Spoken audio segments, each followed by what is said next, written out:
Hi, everybody. It's Shannon. We're back here at Blue and Chat Live. We haven't been here in a couple weeks, so thanks for joining us today. As always, click a like, a thumbs up, love. If you have questions or comments, please put them out there. You there, Sam? Yes. Okay. We are talking about something that is a sensitive issue. We talk about intrusive thoughts a lot, rage, and other things. But there is a part of the intrusive thoughts. Hi, Nikki. That is a very hidden subject, and that is the sexual intrusive thoughts of a sexual nature. And I'm going to put this right over to Lisa and to Sam. Lisa and Sam have been running groups and have seen thousands of women for many years. And Lisa, this is something that we've talked about, and this is something that you said that is a common topic in your groups, right?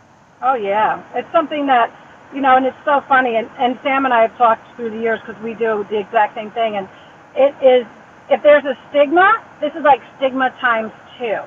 Because if you think admitting, rage or impatience or, feeling like you're not attached to your baby feels shameful, then how do you feel if the thoughts you're having are so uncomfortable to you because they're like, you change your little guy's diaper and he gets an erection, which is a natural bodily process, and you then think, you looked at the erection and like, is something wrong with me? Is that normal for him? Is that normal for me to look at it? And it becomes part of the OCD. I mean, and there's millions of them. And as soon as you bring it up in groups, do you find that too, Sam? Like there's so Yes. many heads nodding because no one ever wants to say that. But as soon as you free someone, then they all start saying it.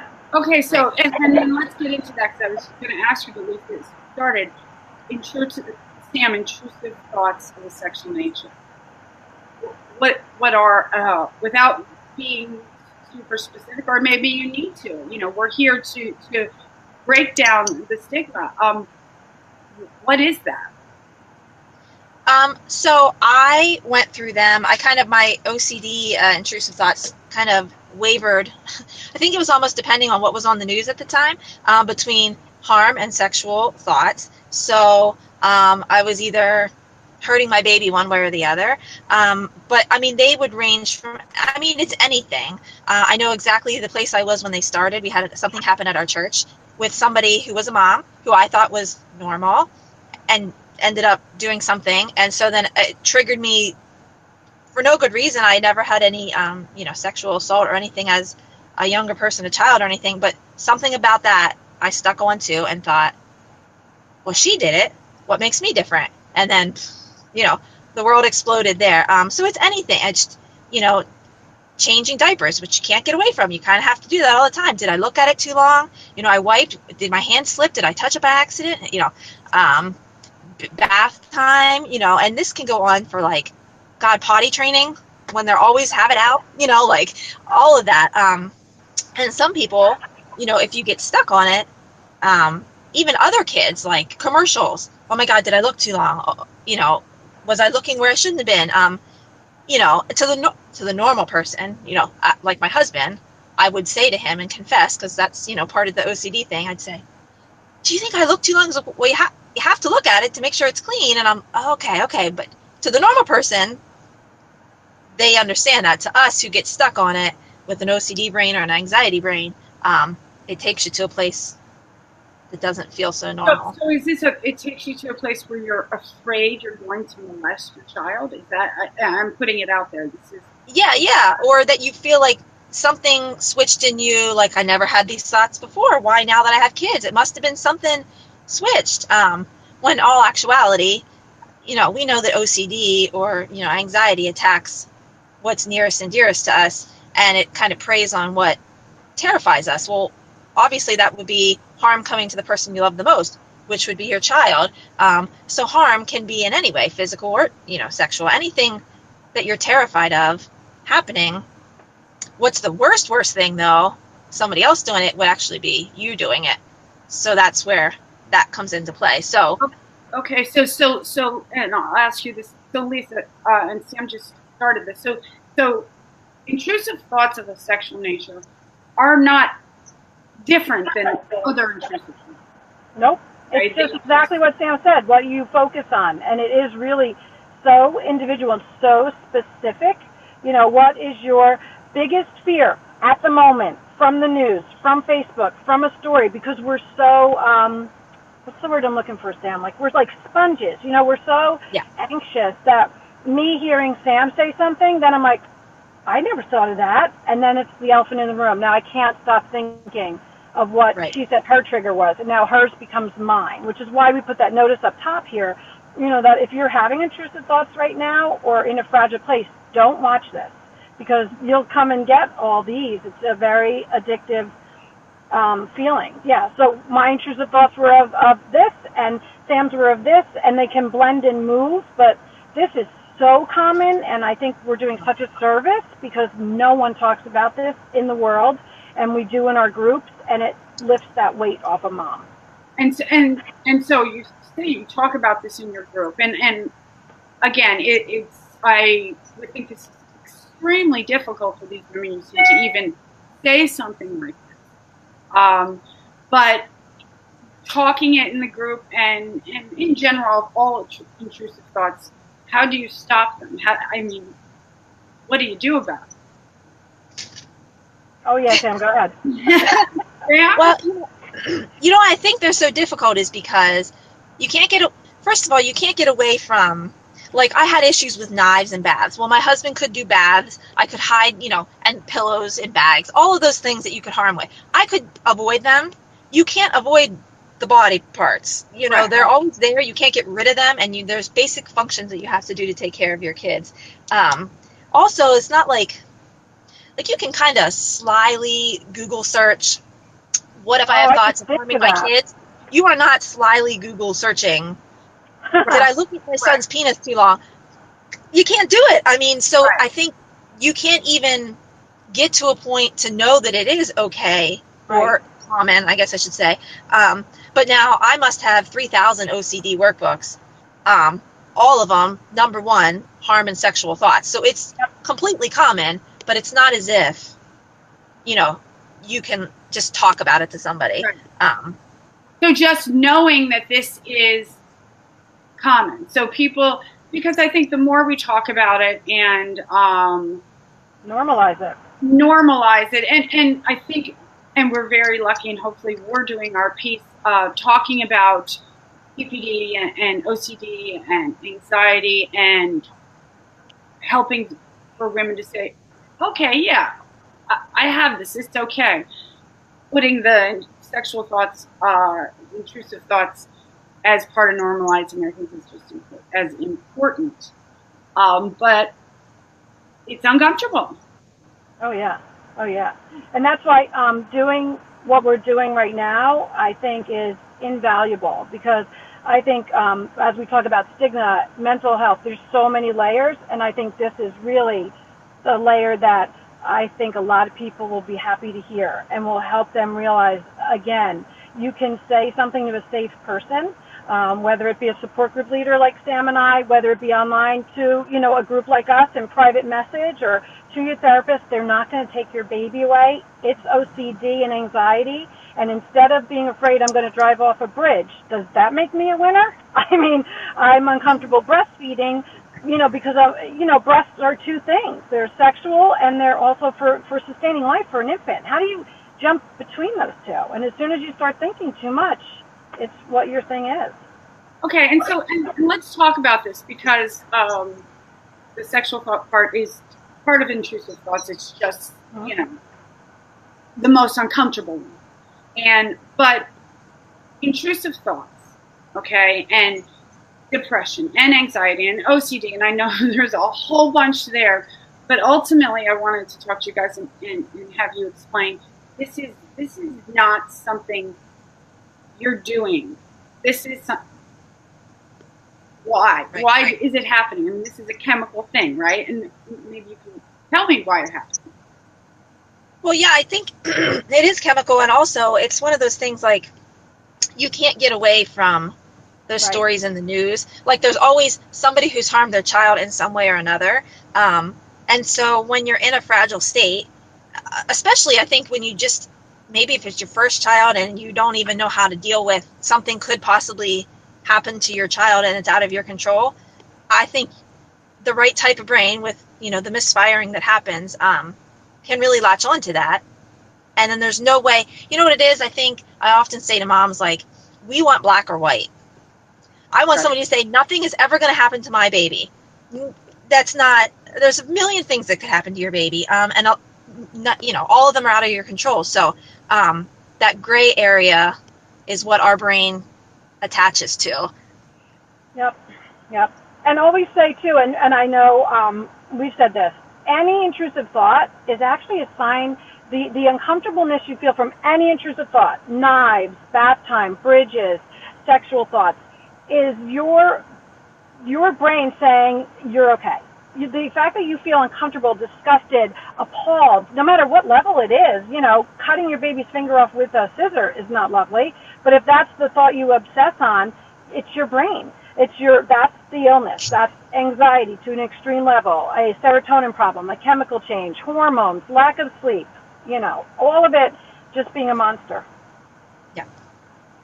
So that's, it's again, it's a chemical thing. So if I had cancer and my body started to deteriorate, it's really not that different.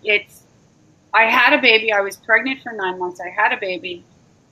Whatever's going on in your body, in your brain, these are the symptoms.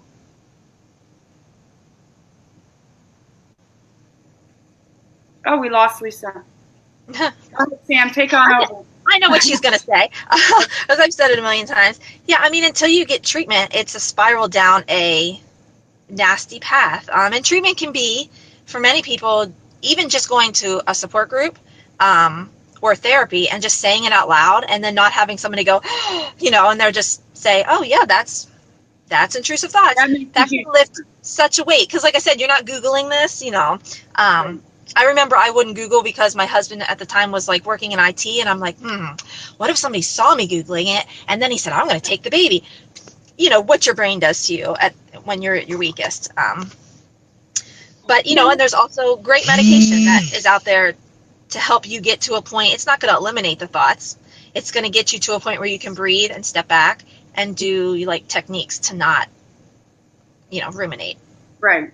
And you mentioned sometimes just the talking about it lifts a huge weight. And I was telling you this story earlier, and I'll tell it really quickly before we sign off on this. I was at a marketing thing last week, and a fellow marketer who works for a different company, I was asking about the Bloom Foundation, explaining depression and that there's also the anxiety and the rage and other things. And she has older children in their 20s.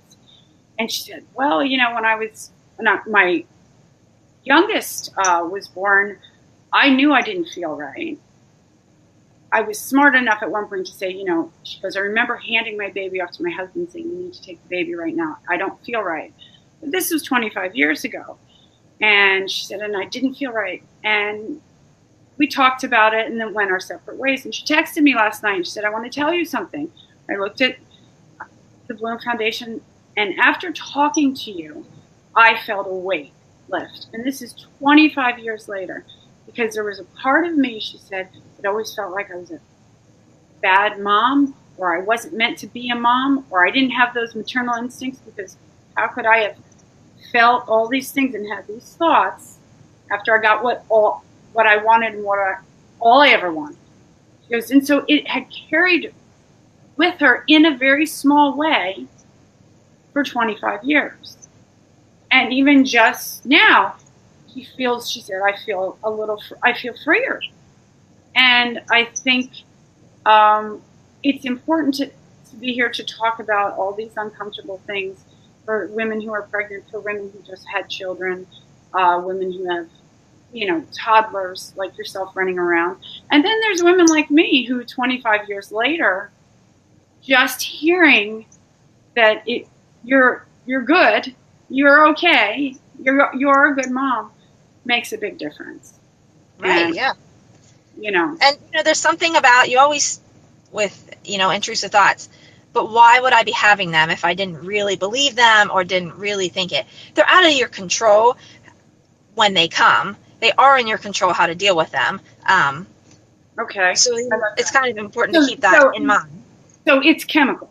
It's Oh, yeah. Okay. It's happening Yeah. because, Yep. of everything you've just been through, which is a hell of a lot, pregnancy and childbirth. And Yeah. Something's going to happen. Okay. So I like what you said, and let's end on that. It's out of your control getting them, That you're but getting in it, your right. control to get treatment. Right. And as always, everybody, if you're watching this, that's what we're here for. That's why the Bloom Foundation was created, is because we want every mom who ever needs help. Just maybe it's just for a quick talk, or maybe it's long-term help, maybe it's medication. Every mom to have the ability to have that, and that's what we do, and that's why we're here, and that's why we're trying to make sure that there are places everywhere you live, whether you're in Alaska or New Jersey. And New Jersey is great, and Pennsylvania is great. There's a lot going on there. Please go on our website, reach out. We have resources for you. If you don't see a resource in your area, contact one of us. Don't contact me. Contact Lisa and Sam. Contact me, but I will let them know. But we're here to help you. And you're okay, right? And I'm always willing to talk about this because I didn't for so long, because I didn't know what to say. I will give you advice if you want to look it up. I'm not a fan of Dr. Google. However, there are reputable sites. So if you typed in postpartum OCD, any one of the lists you're going to find is going to have harm and sexual intrusive thoughts. And then you can go from there. If you're feeling like you don't want to look, I wouldn't dive into too much because, like we talked about, you don't want to take on anybody else's. For pity's sakes, you have, your own. But it'll talk about, there are things like, well, I felt something. Does that mean I was aroused? Does that mean, no, that's the same feeling. It's the rush of anxiety. It makes you hot. It makes your heart beat, which is also what happens when you're aroused. But it's, Right. So that can be conflicting. I hear that from a lot of moms. It's not that. It'd be the same if you were around a big sharp knife and your baby was in your arms. You'd have the same feeling, hot, freaking out, if that was your intrusive thoughts. So it's important to keep that in mind. These sites will say these things. But if you're not comfortable going to those sites, I wanted, to put that out there. You can type in postpartum OCD, and this will every single time come up, every time. Okay, and then we'll also include some more information on the Bloom Foundation site about this. Right. I think it's really important, as all this is. But thank you so much, Sam, for sharing your story. Thank you very much. And again, we will. I didn't expect. I don't expect a lot of comments here in public forum, which is great and fine. But again, if you have anything, you can message us or use Facebook Messenger, and we're here for you guys. Okay, and we will actually be here at this time every week, Monday at noon Eastern and 9 o'clock Pacific, where I am. And next week there's going to be a whole bunch of us, and it's going to be live in Pennsylvania. And we're going to have some husbands with us to talk about their perspective on postpartum disorders and what they saw in their wives when they had them. And so please join us next week. Everybody have a good 4th of July. Again, Sam, thank you very much. Bye.